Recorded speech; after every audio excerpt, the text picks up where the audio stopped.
invite you to open up your Bibles to Philippians chapter 1. There's just, turns out, one verse there that we're going to look at here in just a little bit. Let me just say it's good to be back with you today. I was out last Sunday, and good to be able to stand up here once again without hurting. Got a little bit of numbness in my back, but no pain, and so I can handle that. I had surgery a week ago Friday, and then had the staples taken out this past Friday. And you know how when you're healing up like that, how it just itches like crazy. And so if you see me kind of reach back here and scratch, I'm scratching my back, okay? And not being rude, all right? But it just really does feel good when I do that right there, all right? But the surgery went fine, but I did discover in the process of all that, I found out something about my wife that was very disturbing.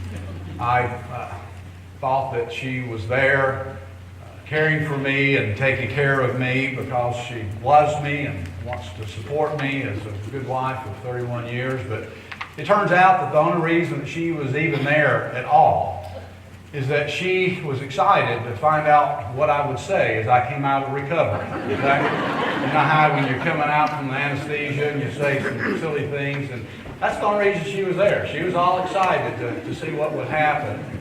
And turns out she was greatly disappointed because I was pretty well with it by the time they took me back to the little room there where she was, which was probably a good thing because when I woke up, the only thing I could think of, and what I tried to sing in recovery, was an old Three Dog Night song, Jeremiah Was a Bullfrog. Now, some of you don't know me very well. You think I'm a godly pastor, and you think I would wake up like that singing Amazing Grace or the Hallelujah chorus instead of Joy to the World, all the boys and girls, joy to the fishes in the deep blue sea, joy to you and me. Some of you know that well. And to be honest with you, that's not the part of the song I was singing. Because Jeremiah was a bullfrog, was a good friend of mine. I never understood a single word he said, but I helped him drink his wine, and he always had some fine wine. And I guess I sounded like I had just had a bunch of bad wine. I don't know, but they were not responding very favorably to me in the recovery, I'll tell you that. Well, this was a strange time of the year, a little different time of the year. It's a little bit of a mix. On the one hand, we've just wrapped up 2017, and we blew through a month of shopping and gift giving and Christmas programs and traveling and entertaining and football and eating like there is no tomorrow. Amen? And on the other hand, we are kicking off 2018. And so we're in this kind of transition period where we are trying to leave maybe behind some of the challenges and the difficulties of 2017 and anticipating some new and better things ahead. And so this morning is a little bit of a transition Sunday. And so I want to ask you to allow me to share a little bit more of a family chat than a typical sermon. And I want to take a few minutes this morning and talk about our church. I want to talk about how we're doing as a church. In a few weeks, President Trump will do what every president does in the month of January, and he will give a State of the Union. And I guess that's kind of my thinking here at the beginning of the year. I want to talk a little bit about us as a church and how healthy or unhealthy we might be as a church. And I hope that this will lay the groundwork. I intended to just spend a little time on this today and then start into a message, but I'm going to kind of take all the time today to do this and then hopefully lay the groundwork for what I believe is a very important message that I want to preach over the next 2 Sundays. It's one message, but it's going to take me 2 weeks to cover it. And as I mentioned in a church-wide email that I sent out, it may not be the most entertaining message. It may not captivate your attention. You may not remember it for a week. But I want you to know that from my perspective, it is certainly one of the most important messages that you will ever hear me preach. That, from my perspective, you may not think it's that big of a deal, but from my perspective, it's one of the most important messages that you'll ever hear from me. So let me encourage you to be back next Sunday and the Sunday after. Make effort to be here, if you would, for those 2 Sundays here as we start the new year. So, where are we as a church? What is the story here? How healthy are we? If the great physician were giving us a physical, would we pass? I talk to people pretty regularly who attend church. I'm talking about people who don't attend here. I talk to people who are believers and attend their church. And oftentimes I'm in conversations with them about their church. And what is interesting to me is that as I talk with people, so many people are absolutely clueless about their church and the health of their church and what's going on in their church. And sometimes I get in these conversations where I actually know a little bit about their church, and sometimes I'm talking to them and I discover that I know more about their church than they do, and they're there all the time. Now, we do not tend to talk openly and publicly when we are having problems in a church, right? We all get that. That's understandable. But I think we then oftentimes don't talk openly and publicly about the good things going on in our church. We just kind of don't broach that topic. And so what I would like us to talk about a little bit is, again, the kind of the state of the union, where we are. And we would all like to see and experience more and better things. But I want to take a minute this morning to communicate, and I appreciated what Alan had to say, but I want to share with you that I think that there are some really good things going on here within this body of believers. Now, I hesitate to use numbers to make a point. You kind of live by the numbers and die by the numbers sometimes, but sometimes numbers do matter. If you don't believe that, ask Butch Jones about his win numbers, and he'll tell you that numbers matter, right?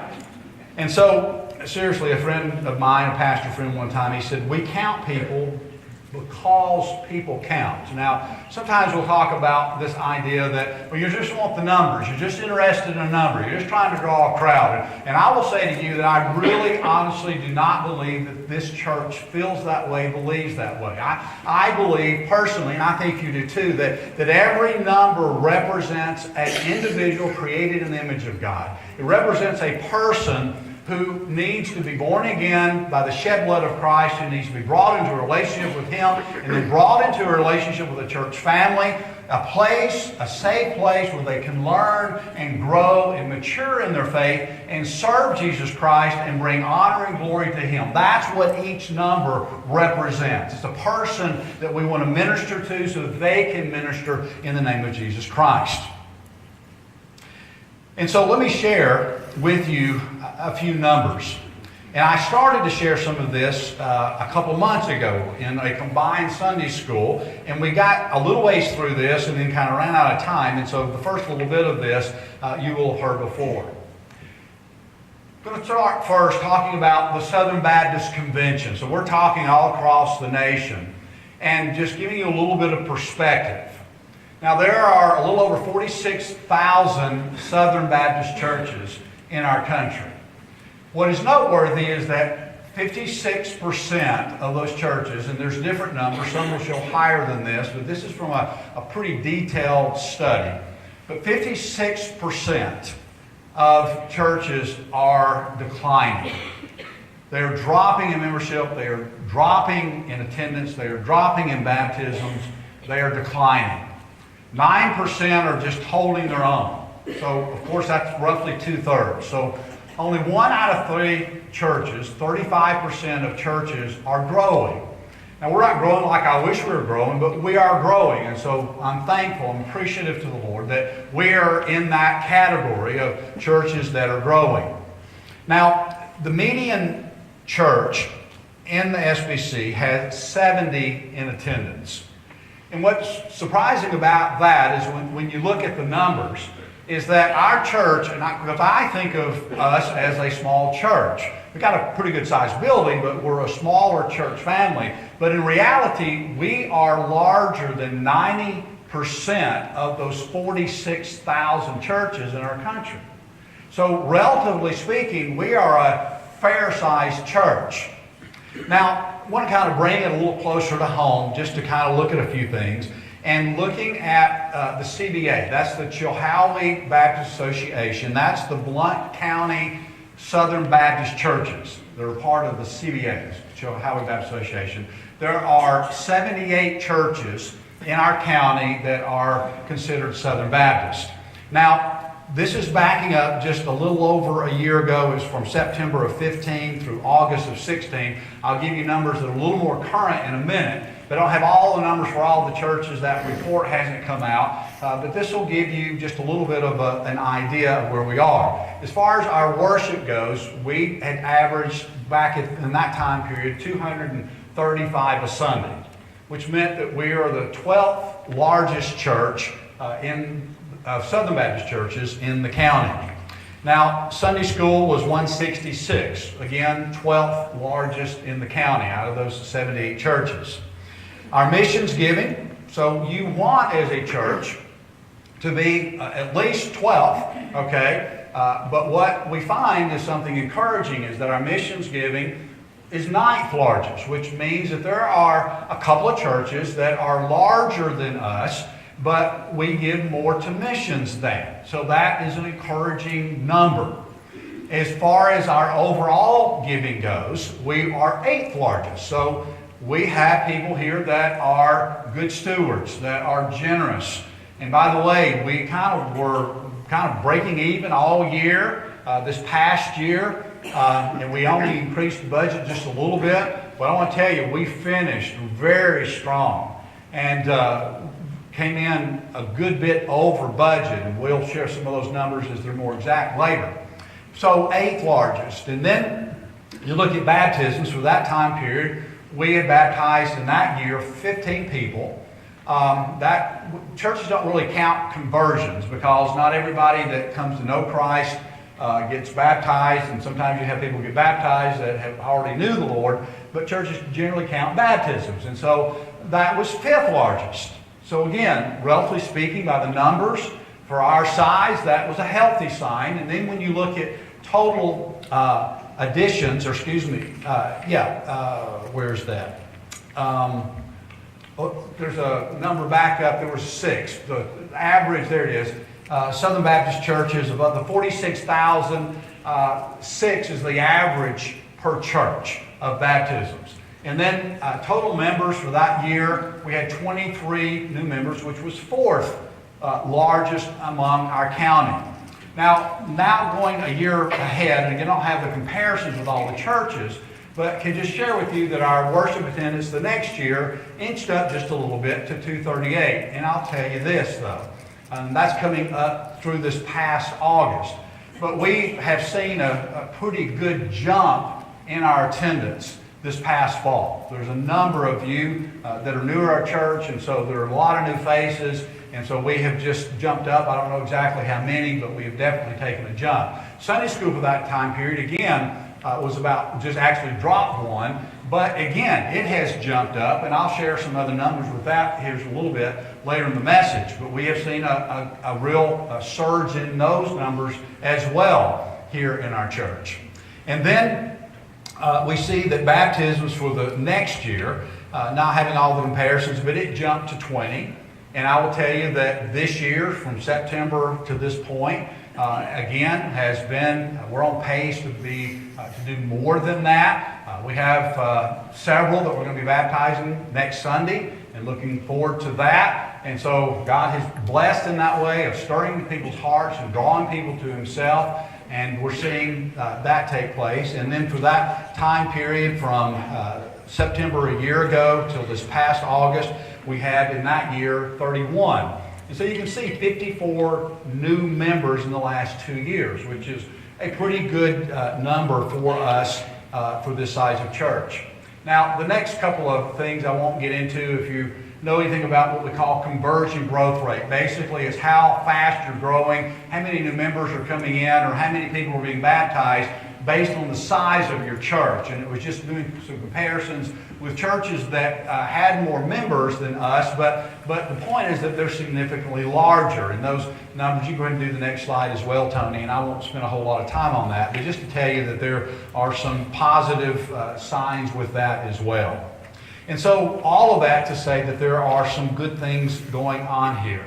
There are people that are finding a church home. They are finding a place to come into and to learn and to grow and to worship and to move forward in their walk with Christ.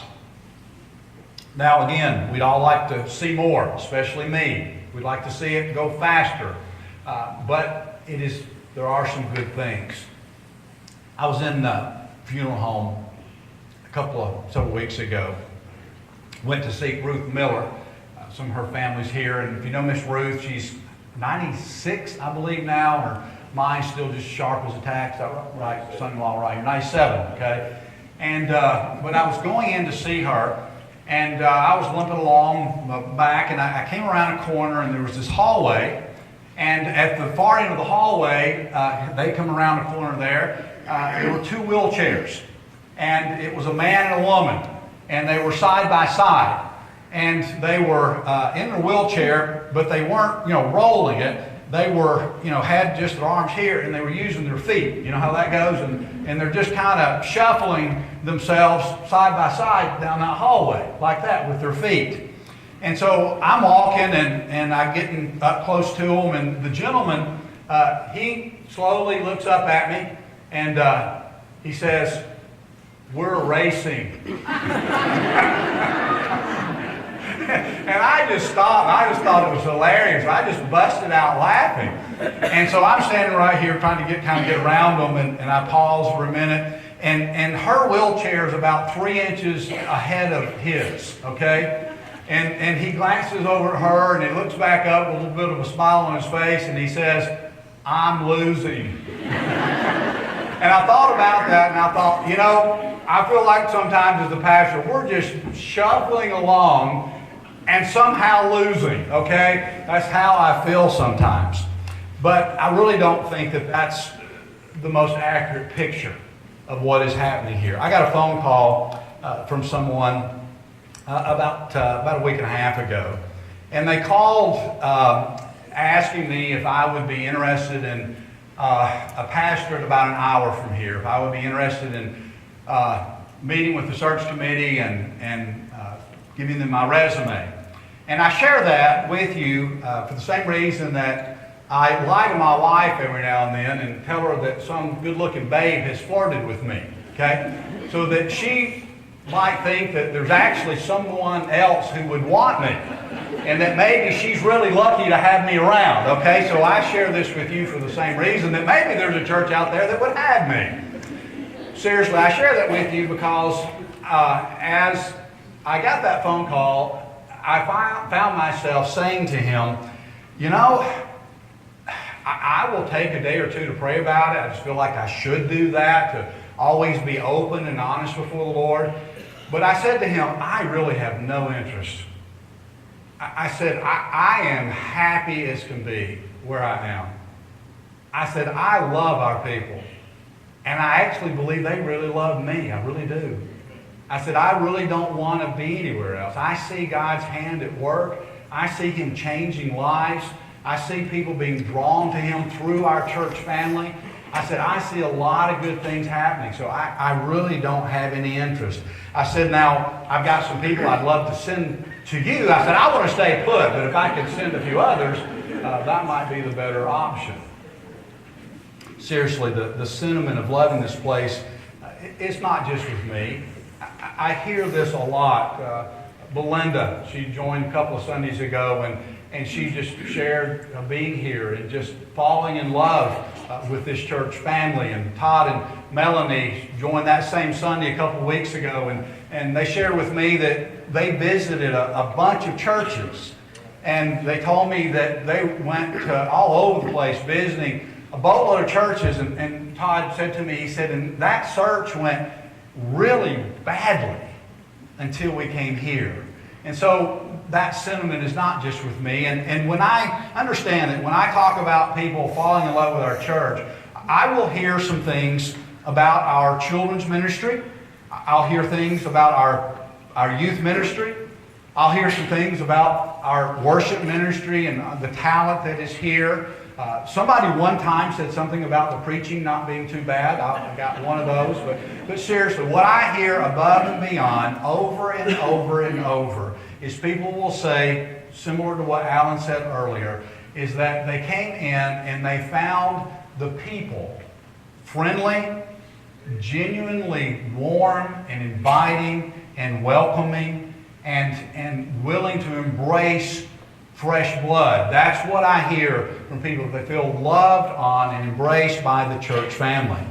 And so again, maybe we're kind of just shuffling along, but we are moving places and God is doing a work and lives are being transformed. And you're actually going to hear a little bit more about that, about some people who are going to be baptized next Sunday. You'll hear some other testimonies along those lines.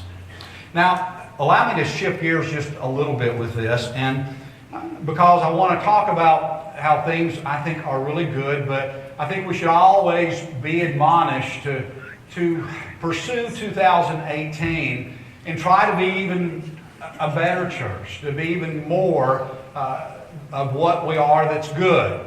I got an email about several weeks ago, and it was from a guy by the name of Larry Overton. Many of you know Larry.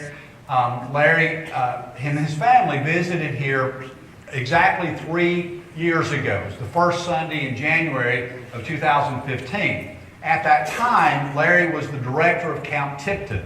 Larry's now pastoring a church on the other end of the county near Wallow. And he emailed me and he said, that Sunday that we were there 3 years ago, he said, you did a message titled Be More. And he said, I'd like to use some of those thoughts here. He said, would you mind sending me your notes? And so I went through my files on the computer and found my notes and emailed them to him. And as I did so, I ended up skimming through those notes a little bit.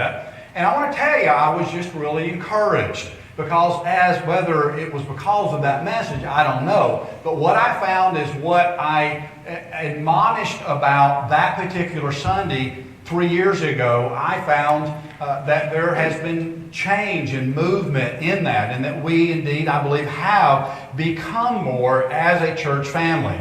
And I shared that particular Sunday how I believe that a lot of wonderful things were going on here, but I believe that as a church family, we could and should be more.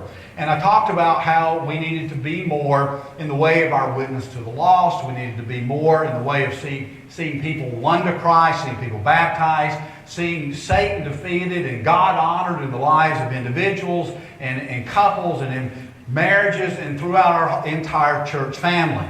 And that for that to happen, for us to be more, that we needed to be more in 3 areas. And I want to just briefly go through those with you. I challenge us to, number 1, be more than a regular attender. Be more than a regular attender. Now, it used to be somebody who was regular in church was here every time the doors were open. Nowadays, people think that they're regular in church if they come once or twice a month.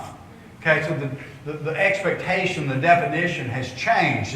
And so we talked about that Sunday how we all need a place of fellowship. We all need a place of encouragement. We all need a place where we can get a bear hug, where we can be loved on and supported. And we all need a place where we can have this download of God's Word into our hearts and minds as we try to do life together. And so opportunities to be blessed in that way are here. They are here every Sunday in Sunday school. And they are here every week in church Sunday morning and in church Sunday night and on Wednesday night and scattered through the week. And I challenged about that, and I believe that many of you responded. Our 2 youngest adult Sunday school classes have really grown in the last several years. In November and December, you saw the numbers a minute ago of 166, 165. A couple months ago, over about a 5-week period, we had 3 Sundays where we had over 200 in Sunday school. And so there are more and more people coming and connecting in with a Sunday school class and making relationships. And I've said for years, if you come to a church, if you do not get connected into a small group or Sunday school class and establish relationships there, it is going to be hard for you in the long run to really find a church home where you're going to make lasting relationships, where you're really going to learn and grow. More and more of you are participating in a variety of opportunities that are helping you grow. And I am hearing more and more from just different individuals saying to me that they are growing in their spiritual lives, that they see God's hand in their life, some of them more than they ever have before. They're beginning to fall in love with Jesus in such a different way, in a deeper way. They are seeing the hand of God sovereignly working in the circumstances of their life, not to harm them, but to do them good, to bless them and to encourage them and to grow them and to bring maturity and service out of them to the honor and glory of God. They see that their lives changing and transforming as maturity ought to happen in the life of a believer. But some of you did not respond to that, and many of you were not here 3 years ago. And so let me tell you about some current opportunities. Just this morning, we started a new study in all of our adult classes on the Gospel of John. We're going to take 21 weeks, counting this morning, to cover the 21 chapters of the Gospel of John. A great opportunity, a great time for you to come. If you're not in a class, talk to me after the service. I meet with people all the time. Take them to a class, introduce them to people, and help them to get acclimated into a place where they can make relationships and learn and grow. On Sunday evenings, Pastor Scott's going to be speaking tonight, and then I'm going to be taking a couple of Sunday nights to talk on the topic of forgiveness. Talking about gaining forgiveness and granting forgiveness.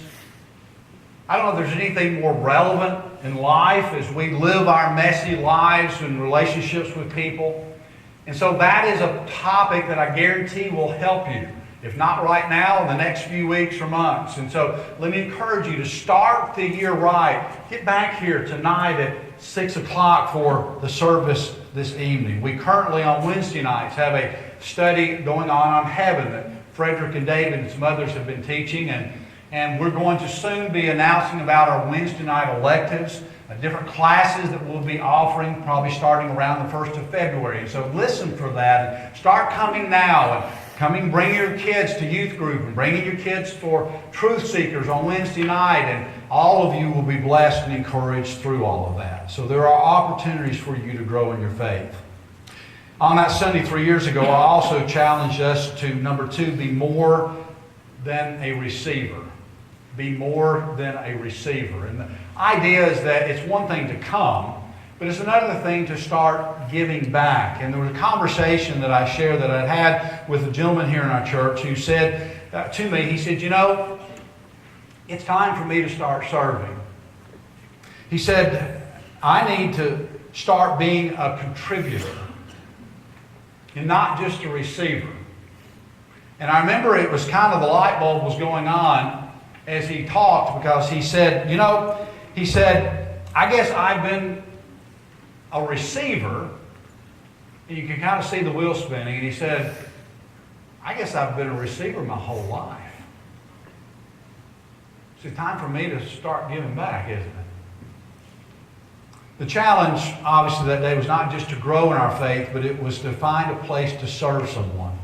Again, so many of you have done that. Most of our children's, I say most, I think all of our children's classes, and this is just one category we're going to talk about, now have substitutes. We used to often have to combine classes if someone was out. Well, now all of our children's classes have substitutes. And all of our adult classes, not too long ago, we had 10 teachers. We now have nearly double that. Qualified, excellent teachers. We have substitutes all over the place, so we don't have to combine classes anymore. TJ and Kayla doing a great job with our youth, and they've had different ones to plug in there. So all of that is just one area of ministry. But again, some of you did not respond to that challenge, and many of you are new. So let me say to you, and I want to say this as graciously as I know how, but I want to say what some of you here this morning need to do when this service is over. Because you come, and you come week after week, and you come month after month, and the mindset that you always have is what's in it for me. And when this service is over, what I want to challenge you to do is go back to the nursery and talk to Connie and Cheryl. They're maybe in here now, but they'll be heading that way. And ask them what you need to do to start serving on a rotation in the nursery. Now hear me out. For some of you, to spend a Sunday every now and then wiping a dirty nose or wiping a dirty hiney will do wonders for you. It will do wonders for you. As you start thinking about other people, you start thinking about other beings that you can minister to, that you can serve. Let me tell you what some of the rest of you need to do. Randy Kirkland, we could go Friday, he's only 58. Got double pneumonia, got ARDS or acute respiratory distress syndrome, and we could go Friday. Randy passed, and I'm going to miss his smiling face. I'm going to miss his encouragement. He won't be in the choir anymore. He's in a much better choir. Amen. Jim Long loved our choir, still loves our choir. Jim's missing a leg. He's now missing part of his other foot. It's pretty hard for Jim to get up here. It's hard for Bill Funk to get up and off the stage. Wanda Hayes, health things been going on a while for her, for Jerry. It's been a lot of hit and miss. You know what needs to happen? Some people need to fill the gaps.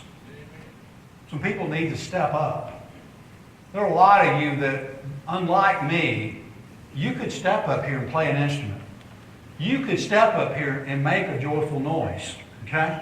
And so I want to admonish you, I want to challenge you today at 4:45 to be in the room behind us right here in the choir room. As Alan kicks off his first choir practice, and choir will be back up here next Sunday, show up this afternoon and begin to think about serving in that capacity.